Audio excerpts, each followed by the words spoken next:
সুপ্রিয় শিক্ষার্থীরা, online class কার্যক্রমে আমি তোমাদের স্বাগত জানাচ্ছি।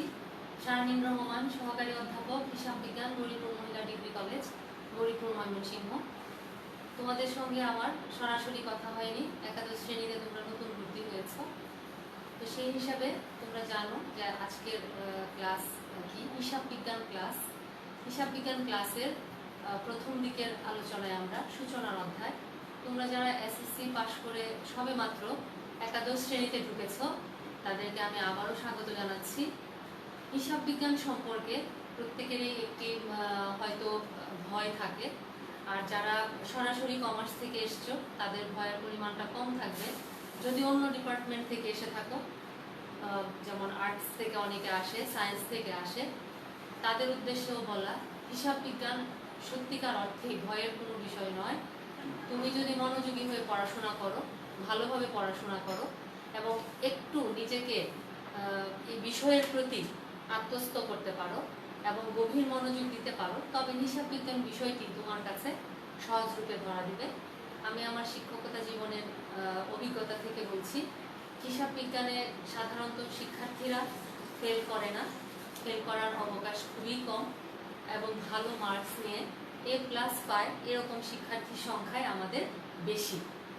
আর যারা এসএসসিতে খুব ভালো রেজাল্ট করে এসছো, তাদেরকে আমি স্বাগত জানাই। যারা হয়তো মোটামুটি ফলাফল করেছো, তাদেরকেও স্বাগত জানাই। আসলে জিপিএ গ্রেডিংয়ের উপরে তোমার ভবিষ্যৎটা অতটা নির্ভর করে না। তুমি যদি এইচএসসিতে খুব মনোযোগের সঙ্গে পড়াশোনা করো, তাহলে দেখা যাবে এসএসসির জিপিএটা তোমার কাছে অনেকখানি বেড়ে যাবে। এবং আমরা যেভাবে ক্লাস নিব, প্রত্যেকটি পেপার তুমি যদি ভালো করে মনোযোগী হও, তাহলে এসএসসি থেকেও এইচএসসিতে জিপিএর পরিমাণ বেড়ে যায়। এরকম স্টুডেন্টই আমরা অনেক পেয়ে থাকি। আর হিসাব বিজ্ঞান সম্পর্কে বাইরে থেকে অনেকে বলে যে কমার্সের সবচেয়ে কঠিন বিষয় অ্যাকাউন্টিং। অ্যাকাউন্টিং পাস করলেই হয়তো সব বিষয়ে পাস করা হয়ে যায়, কিন্তু আসলে এই কথাটি অতটা সত্য নয়। কারণ অ্যাকাউন্টিংয়ের ফেলটার সংখ্যা খুবই কম। আমি ব্যক্তিগত মতামত থেকে বলছি। সাধারণত তোমার আরও বাংলা, ইংলিশ, আইসিটি যেগুলো কম্পালসারি থাকে, এছাড়াও তোমার ব্যবসায় নীতি, সংগঠন, মার্কেটিং আছে আমাদের। তো সব মিলিয়ে প্রত্যেকটি বিষয়কেই তোমার সমান গুরুত্বের সাথে নিতে হবে। শুধুমাত্র অ্যাকাউন্টিংয়ে আমি খুব মনোযোগ দিচ্ছি, পাশ করে যাচ্ছি, বাকি আমার যেগুলো আবশ্যিক বিষয় সেগুলোতে খারাপ করে ফেলছি, তাহলে হয়তো তোমার ফলাফলটা আশানুরূপ নাও হতে পারে। সুপ্রিয় শিক্ষার্থীরা, শুরুতেই আমি আসলে কিছু পড়ার কথাই বলে ফেললাম। আসলে করোনা ভাইরাসের এই সময়টিতে আমরা একটি মহা আসলে কষ্টের ভিতর দিয়ে যাচ্ছি। তোমাদের সঙ্গে আমাদের সরাসরি সাক্ষাৎ হয়নি, তোমাদের চেহারাগুলো আমি দেখতে পাইনি। সাধারণত আমরা ক্লাস নেই সরাসরি স্টুডেন্টদের সাথে এবং তারাও ওইভাবেই আমাদেরকে গ্রহণ করে। তো করোনা ভাইরাস থেকে মুক্ত থাকার জন্য তোমাকে বারবার সাবান দিয়ে হাত ধুতে হবে, তোমার পরিবেশ ঠিক রাখতে হবে, তোমার বাবা মায়ের প্রতি যত্ন নিতে হবে, তোমার পরিবার ঠিক থাকবে, তুমি ঠিক থাকবে, পরিবেশও ঠিক থাকবে। আশা করি আমরা কিছুদিন পর তোমাদের সামনে সরাসরি ইনশাআল্লাহ ক্লাস নেওয়ার সুযোগ পাবো। তখন আমরা আরও বিস্তারিত, আমাদেরকে দেখার পরে তোমাদের হয়তো আরও ক্লাসের প্রতি মনোযোগিতা বেড়ে যাবে। এখনও মনোযোগ বাড়বে, তবু সামনাসামনি দেখা আর এখন অনলাইন ক্লাস চলছে, যেহেতু এইভাবেই নিতে হবে। তোমাদেরকে এই ক্লাসের মধ্যেই মনোযোগ দিয়ে পাঠে প্রবেশ করতে হবে। আর আমরা যেটা আমি বলবো তোমাদের মান বন্টন সম্পর্কে। তোমরা এসএসসি যারা পড়ে এসছো, পাশ করে এসছো, প্রত্যেকটি বাচ্চায় মান বন্টন সম্পর্কেও তোমরা জানো। হিসাব বিজ্ঞানের যে মান বন্টন, তোমার মার্কস থাকবে, এখান থেকে 30 থাকবে তোমার এমসিকিউ অর্থাৎ বহু নির্বাচনী প্রশ্ন, মাল্টিপল চয়েস কোশ্চেন। তারপরে তোমার থাকবে সৃজনশীল প্রশ্ন অর্থাৎ তোমার ক্রিয়েটিভ কোশ্চেন, তোমার 70-এর থাকবে। তো আমরা 30-এর যে মাল্টিপল চয়েস কোশ্চেন, 30-এর মাল্টিপল চয়েস কোশ্চেনকে অনেকে সহজভাবে নেয়, কারণ ভাবে যে পরীক্ষার আগে শুধু আমি পড়াশোনা করব, করে আমি মাল্টিপল চয়েস কোশ্চেন অ্যান্সার করব, 1 নম্বরের উত্তর তো আমি পেরে যাব। 4টি করে উত্তর থাকবে এবং একে থাকবে ক, খ, গ, ঘ। এখানে তোমার জ্ঞানমূলক প্রশ্ন থাকবে, অনুধাবনমূলক প্রশ্ন থাকবে, প্রয়োগমূলক প্রশ্ন থাকবে, তারপর তোমার উচ্চতর দক্ষতার প্রশ্ন থাকবে। তো আমরা যেটা জানি ম্যাথমেটিকের ব্যাপারে, আমরা যখন ট্রেনিং করেছি তখন আমরা জেনেছি যে ম্যাথমেটিক ব্যাপারে হায়ার অর্ডারে অর্থাৎ অঙ্কের পরিমাণটা কিছুটা কম থাকে, অঙ্ক থাকে এবং তোমার থিওরি থেকে আসলে আমাদের হিসাব বিজ্ঞান সম্পর্কে আরেকটি ভুল ধারণাও অনেকে পোষণ করে যে হয়তো বা থিওরিটা পড়লেই পাস করা যাবে অথবা থিওরি পড়ার গুরুত্ব নেই। অনেক সময় স্টুডেন্টরাও বিভিন্ন সময় মতামত দিয়েছে আমাকে, আমি শুনেছি ম্যাডাম থিওরিটাই বেশি পড়ানো হয়ে যাচ্ছে, অঙ্কটা কখন হবে।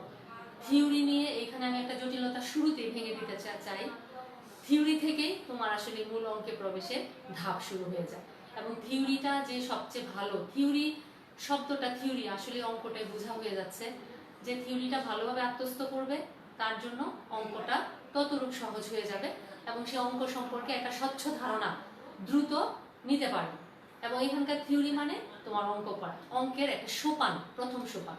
আর এই যে মাল্টিপল চয়েস কোশ্চেন, বহু নির্বাচনী প্রশ্ন যদি ভালো করতে চাও, থিওরি তোমাকে অর্থাৎ লাইন বাই লাইন, যেহেতু তোমার জীবনের শুরু, এইচএসসি শুরু এখন লাইন বাই লাইন, আঙুল ধরে ধরে, যেটা অনেকটা বাচ্চাদের মতো হয়ে যায়, আঙুল ধরে ধরে তোমাকে পড়তে হবে। এবং যে যত বেশি পড়বে 30 নাম্বার তোমার জন্য সহজ হবে। কেউ কেউ বলে যে 30-এ 20 পেলেও চলে, 10 পেলাম, 5 নম্বরটা পেলাম, এটা একটা ভুল ভ্রান্ত ধারণা। 30-এ তোমাকে অন্তত 25-এর বেশি নাম্বার ক্যারি করতে হবে, তাহলে তুমি এ প্লাসের দিকে আগাতে পারবে। অনেকে ভাবে সৃজনশীলে ভালো করলাম, এমসিকিউতে একটু খারাপ, অর্থাৎ মাল্টিপল চয়েস কোশ্চেন, বহু চয়েস নির্বাচনী কোশ্চেন, প্রশ্ন, বহু নির্বাচনী প্রশ্ন, অর্থাৎ সে যদি ভাবে যে আমি মাল্টিপল চয়েস কোশ্চেন কম পড়লাম, সৃজনশীল দিয়ে আমি খুব ভালো একটা ফলাফল করবো, 70-এ তো আমি 60 পাবো, এরকম চিন্তা ভাবনা না করাই উচিত। কারণ পরীক্ষার হলে প্রশ্ন কমন নাও করতে পারে, তোমার মানসিক অবস্থা খারাপ থাকতে পারে, শারীরিক অবস্থা আল্লাহ না করুক খারাপ থাকতে পারে, যার জন্য এই 30-কে তোমার গুরুত্বের সাথে নিতে হবে। এবং এখন হিসাব বিজ্ঞান বই যদি তোমরা দেখো তাহলে তোমরা দেখবা যে প্রচুর পরিমাণ তথ্য, এসএসসির সাথে সম্পূর্ণ ডিফারেন্স, অর্থাৎ অনেক তথ্য চেঞ্জ হয়ে গেছে, অনেক নতুন নতুন তথ্য। মজা লাগবে তোমার কাছে যে একটি শব্দের এত প্রতিশব্দ, এটা তো আমি এসএসসিতে পাই নাই, একটি লাইনের এত লাইন, এটা তো আমি এসএসসিতে পাই নাই। এবং মেয়েরা খুশি হতো, বলতো ম্যাডাম এত সুন্দর তথ্য আমরা এসএসসিতে পাই নাই, এতগুলা কথা আমরা জানি না, নতুন করে জেনে নিচ্ছি বা জানছি। তাহলে এই যে কথাগুলো আমি বলছি প্রত্যেকটাই তোমার জন্য গুরুত্বপূর্ণ তোমার প্রথম দিনের ক্লাস হিসাবে। তোমাদের সঙ্গে আমার ইতিপূর্বে আর ক্লাস হয়নি, একটি ক্লাস এগুলো হয়ে গিয়েছে।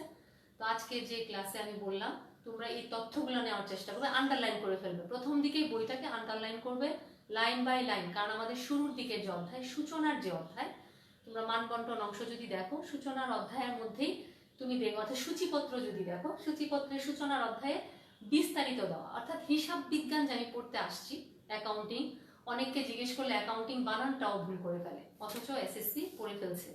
তো তোমাকে গুরুত্বের সাথে নিতে হবে যে আমি প্রত্যেকটা শব্দ, প্রত্যেকটা লাইন, এবং তোমরা দেখবা প্রত্যেকটা শব্দের সাথে ইংরেজি একটা ভার্সন দেওয়া আছে।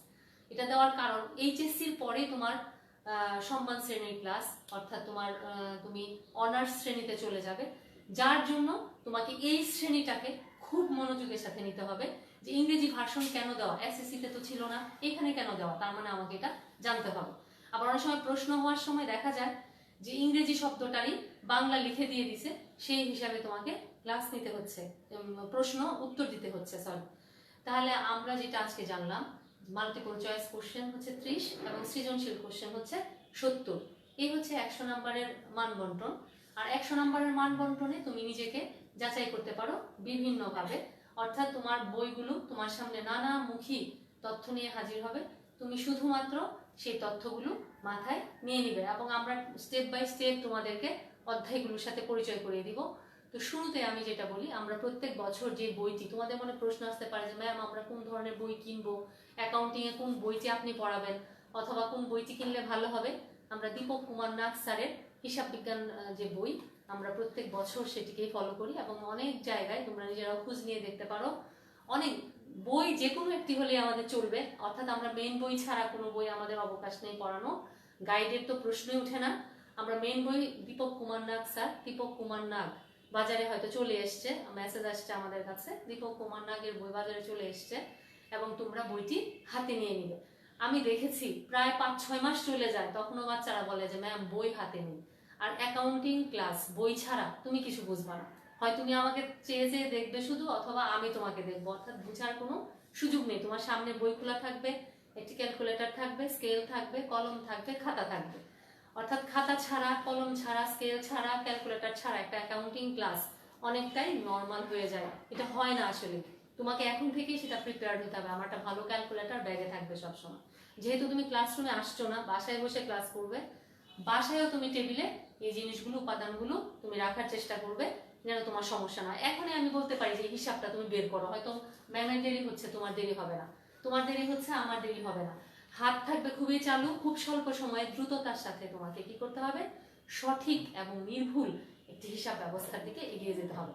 আর হিসাব বিজ্ঞান সবাই যদি বলে কঠিন, তুমি বলবা মোটেও কঠিন না, কারণ তোমার ব্যক্তি জীবন থেকেই একদম প্রতিষ্ঠান পর্যন্ত তোমার হিসাব বিজ্ঞানের কার্যক্রম। ব্যক্তি জীবন বলতে আমি যেটা বলছি, তোমার দৈনন্দিন হিসাব ব্যবস্থা থেকে, অর্থাৎ তুমি আজকে যদি কলেজে আসতা, আজকে তুমি কলেজে নাও যদি আসো, তুমি যদি ঘরেই থাকো, তোমার কাছ থেকে যদি 10টি টাকা খরচ হয়ে যায়, বা তোমার কাছে 10 টাকা আছে, 5 টাকা খরচ হয়ে যায়, তোমার কাছে আর জমা থাকবে 5 টাকা। এই যে হিসাব, এই যে তুমি রাখলা যে 10 টাকা ছিল, এখন 5 টাকা আছে, তাহলে এইটাও তোমার হিসাবের একটা অংশ। অর্থাৎ তোমার ব্যক্তি জীবন থেকেই প্রতিষ্ঠান পর্যন্তই তোমার হিসাব বিজ্ঞানের উপস্থিতি। এবং তুমি দেখবা যে এখন যে তুমি বইগুলা তুমি দেখবা, হিসাব বিজ্ঞানের সাথে হিউজ অন্যান্য সাবজেক্টের সম্পর্ক রয়ে গেছে। অনেক সময় দেখা যায় রাষ্ট্রবিজ্ঞানের সম্পর্ক আছে, অনেক সময় দেখা যায় সাইকোলজির অর্থাৎ মনোবিজ্ঞানের সম্পর্ক আছে, অনেক সময় দেখা যায় সামাজিক বিজ্ঞানের সম্পর্ক আছে, অনেক সময় দেখা যায় কম্পিউটার বিজ্ঞানের সম্পর্ক আছে। আমরা আগে শুধুই জানতাম যে অর্থনীতি এবং ব্যবস্থাপনা, মানে হিসাব বিজ্ঞান, অর্থনীতি, ব্যবস্থাপনা, 3টি সাবজেক্টেই একটি আরেকটির সাথে জড়িত। তারপরে আমরা আরো যখন মডিফাইং হলো, অর্থাৎ এখন হচ্ছে হিসাব বিজ্ঞানের আধুনিকীকরণ যুগ, তোমরা নিজেরাও পড়ছো, ডে বাই ডে হিসাব বিজ্ঞান নিয়ে বিশ্লেষণ হচ্ছে, ব্যাখ্যা হচ্ছে, গবেষণা হচ্ছে। অর্থাৎ আমরা যেহেতু হিসাব বিজ্ঞান, এর সাথে বিজ্ঞান সংশ্লিষ্ট, হিসাব ও বিজ্ঞান দুইটি মিলিয়ে কিন্তু হিসাব বিজ্ঞান, একে সে হিসাব করছে, আর একদিকে সে বিজ্ঞান সম্মত উপায়ে হিসাবগুলোকে তোমাদের সামনে নিয়ে আসছে। এটা কিন্তু শুধুই পড়ার খাতিরে পড়া না, যে হিসাব বিজ্ঞান কেন বলে, লিখিত প্রশ্ন করে টিচারকে বিজ্ঞান কেন, হিসাব বললেই তো চলতো। এটাকে বিজ্ঞান বলার কারণ হচ্ছে, বিজ্ঞান যেমন একটি তথ্য উপাত্তকে ব্যাখ্যা, বিশ্লেষণ, গবেষণা এবং একদম প্রুভড না হওয়া পর্যন্ত, প্রুভড মানে প্রমাণিত না হওয়া পর্যন্ত বিজ্ঞান কখনোই বলে না যে আমার হিসাবটা আসলেই সলিড। অর্থাৎ 0 = 0, এটা বিজ্ঞান বলবে না। 0 = 1 এরকম বলবে না, 1:1 এরকম বলবে, 1 = 1, 1 = 1। এই যে প্রমাণিত হয়ে গেল, তাহলে আমরা এইরকম হিসাব বিজ্ঞান ও হিসাবগুলোকে বিজ্ঞানসম্মত উপায়ে এবং একদম বাস্তবসম্মত উপায়ে প্রত্যেকের সামনে হাজির করাচ্ছে। আর এই আধুনিক যে যুগ, আধুনিক যুগে তোমার হিসাব শাস্ত্রের ব্যাপক ব্যাপক ব্যাপক উন্নতি হয়েছে। এখানে তুমি দেখবা অনেক নতুন নতুন তথ্য তোমার সামনে, যেটা অজানা ছিল সেটাই তোমার সামনে চলে আসছে, এবং খুব দ্রুত সময়ে, খুব স্বল্প সময়ে এবং খুব নির্ভর একটি হিসাব ব্যবস্থা তোমার সামনে চলে এসেছে। যেটা আগে হাতে লেখা হতো, এখন কম্পিউটারের কাজ হচ্ছে। আমি যেটা বলছিলাম, এমন কিছু সাবজেক্টের সঙ্গেও অর্থনীতি ছাড়াও, ব্যবস্থাপনা ছাড়াও, যে অর্থ আছে তাহলে মানে হিসাবও আছে, ব্যবস্থাপনা আছে তাহলে মতো হিসাবও আছে। কমার্স তো অর্থনীতি আর ব্যবস্থাপনা নিয়েই কাজ করে, কিন্তু তুমি যখন হিসাব বিজ্ঞানের সাথে বিভিন্ন বিষয়ের সম্পর্ক, এই অংশটুকু যখন তুমি পড়বা বই খুলে, অবাক হয়ে যাবা যে ঠিক ঠিক তো এমন কিছু সাবজেক্টের সঙ্গে আমাদের সম্পর্ক কিভাবে চলে আসছে, এটা তো আমরা কল্পনাই করিনি। এই হচ্ছে একটা ব্যাপার। কিছু ছবি আমি কম্পিউটারে তোমাদের সামনে নিয়ে আসছি, কিছু ছবির অংশ তোমরা যদি দেখো, তোমরা ভাববা যে এই ছবিগুলো আসলে কি বা কি। দেখো এটার সাথে অ্যাকাউন্টিং এর কোনো সম্পর্ক আছে কিনা। তুমি যদি ভালো করে দেখো ছবিগুলোর মধ্যে, দেখবা তুমি হিসাব বিজ্ঞানের সম্পর্ক প্রত্যেকটির সঙ্গেই, টাকা, ভিসা কার্ড, তারপরে এখানে তোমার হিসাব শাস্ত্র নিয়ে এখানে কথা হচ্ছে, অ্যাকাউন্টিং এর সঙ্গে প্রত্যেকটি জিনিসেরই সম্পর্ক আছে। এখন দেখো আমরা যদি তোমার একটু আগের অবস্থা যাচাই করে যদি দেখি, পূর্ব জ্ঞান যদি যাচাই করি, ব্যক্তি বা প্রতিষ্ঠানে সংঘটিত হয় বিভিন্ন আর্থিক ঘটনাসমূহের ফলাফল আমরা আসলে কিভাবে নির্ণয় করতে পারি, মানুষ কেন তাদের কাজের হিসাব রাখা শুরু করেছে। একটা সময় ছিল, অর্থাৎ ব্যক্তি বা প্রতিষ্ঠানে সংঘটিত বিভিন্ন আর্থিক ঘটনার ফলাফল আমরা কিভাবে নির্ণয়, একটা ব্যক্তির জীবনেও আমি বলেছি তোমাকে শুরুতেই, তোমার ব্যক্তি জীবনে যে আর্থিক ঘটনাবলী ঘটে সেটার হিসাবও তুমি রাখো, যেটি তোমার প্রতিষ্ঠানে ঘটে সেটির হিসাবও তোমাকে সমানভাবে রাখতে হবে।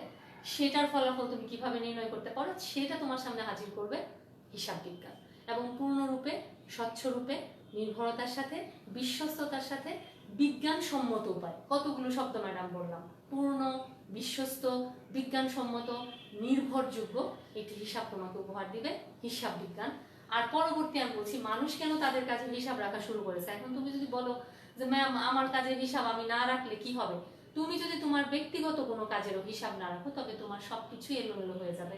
আর হিসাব তো সেটা সংরক্ষণ করতেই হবে। আমার কাজ আমি হিসাব রাখলাম না, তবে সেই কাজটি এলোমেলো হতে বাধ্য। আমরা পরবর্তীতে আরো দুটো ছবি দেখলাম, তোমরা দেখো মেয়েরা। আর আজকের যে আমার পাঠের আসলে যে বিষয় হিসাব বিজ্ঞানের পরিচিতি, এটিতে আসার আগেই আমি তোমাদের ইন্ট্রোডাকশন টু অ্যাকাউন্টিং সম্পর্কে কথা বলেছি, অর্থাৎ সূচনার হিসাব বিজ্ঞান, অর্থাৎ অ্যাকাউন্টিং এর যে সূচনা। অ্যাকাউন্টিং এর সূচনা মানে তার যে পিরিয়ড, কখন থেকে মানুষ, বিভিন্ন কালের কথা বলা আছে। তারপরে তোমার মূল্যবোধ জব ভিতা সৃষ্টিতে হিসাব বিজ্ঞানের ভূমিকার কথা বলা আছে। ব্যবসায়ের ভাষা, কেন হিসাব বিজ্ঞান, কেন হিসাব বিজ্ঞানকে ব্যবসায়ের ভাষা বলা হয়, হিসাব বিজ্ঞান কলা না বিজ্ঞান, তোমাকে ব্যাপক একটা তথ্য দিবে সূচনার অধ্যায়। এবং একটা হিসাব শাস্ত্র শেখার পরে মানুষের নৈতিকতারও যে পরিবর্তন হয়ে যায়, সততার যে হিসাব বিজ্ঞান, আমরা সব সম্পর্কে স্টেপ বাই স্টেপ জানতে পারবো। তাহলে ইন্ট্রোডাকশন টু অ্যাকাউন্টিং এর মধ্যে আমরা যদি দেখি, তাহলে তোমরা দেখো এই হিসাব বিজ্ঞানের পরিচিতির মধ্যে আমরা যদি শিখন ফলের দিকে যাই, এই পাঠের পরে তোমরা যে জিনিস সম্পর্কে জানতে পারবে, এতক্ষণ আমি মৌখিক কথা বলছি, এখন আমি তোমাদের হাতে কলমে দেখাচ্ছি।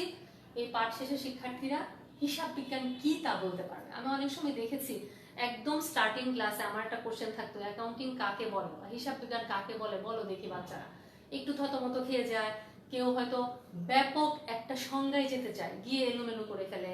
তারপরে কেউ হয়তো আসলে বলতে পারছে না, একটু ভয় পায়, ঘাবড়ে যায় যে আসলে ম্যাডামের সামনে দাঁড়াবো, বলবো, এটা বললে কতটুকু ভালো হবে মন্দ হবে, এরকম একটা চিন্তা করে। সহজ একটা ব্যাপার আমরা বলবো, হিসাব বিজ্ঞানের উদ্দেশ্য বর্ণনা করতে পারবে। প্রত্যেকটা বিষয়ের একটা উদ্দেশ্য থাকে।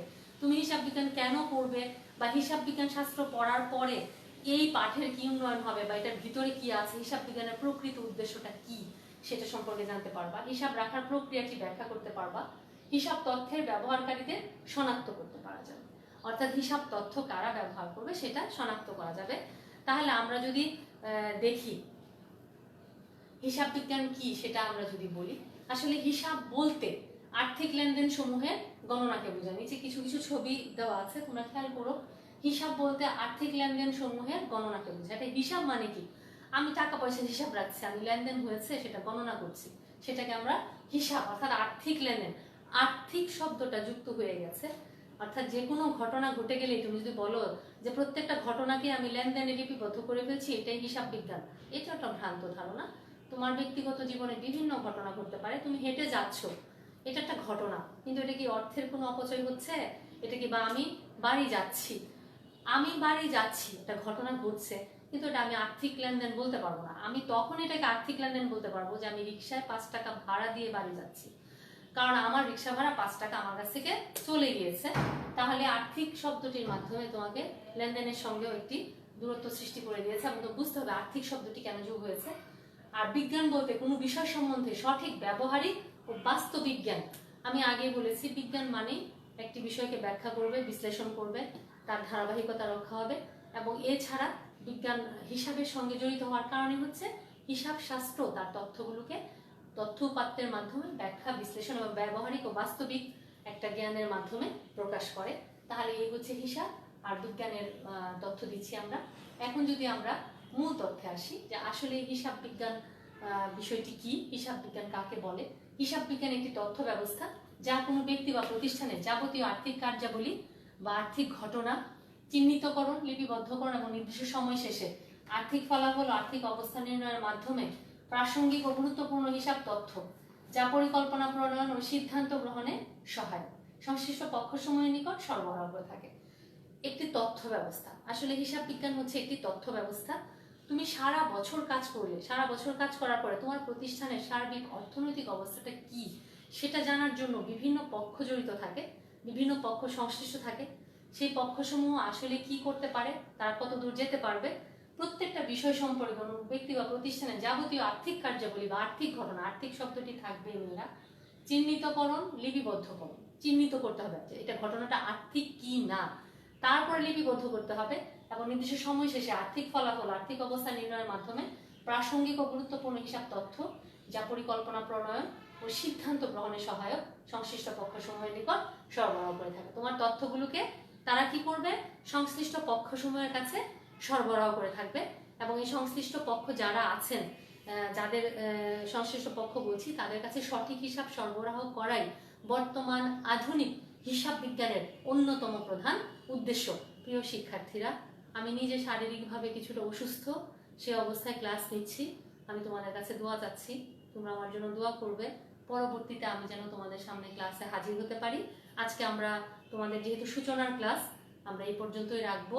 তোমরা মনোযোগ দিয়ে আশা করি ক্লাসটি দেখেছো, বুঝেছো। আমার কথা কিছুটা হলেও আমাকে কতটুকু ভালো লেগেছে সেটা ভাবার বিষয় নয়, কথাগুলো ভালো লেগেছে কিনা সেটা আত্মস্থ করেছো কিনা, বা তোমার কিছুটা উপকার হয়েছে কিনা, তোমার মনের আকাশের মেঘটা কেটে গিয়েছে কিনা, যে অ্যাকাউন্টিং ক্লাস একটা জোজোর ভয় হয় অনেক সময়, যে অ্যাকাউন্টিং ক্লাস কি না কি হয়, এরকমটা কেটে গিয়েছে কিনা কিছুটা হলেও, সেই আশাবাদ ব্যক্ত করছি তোমাদের কাছে।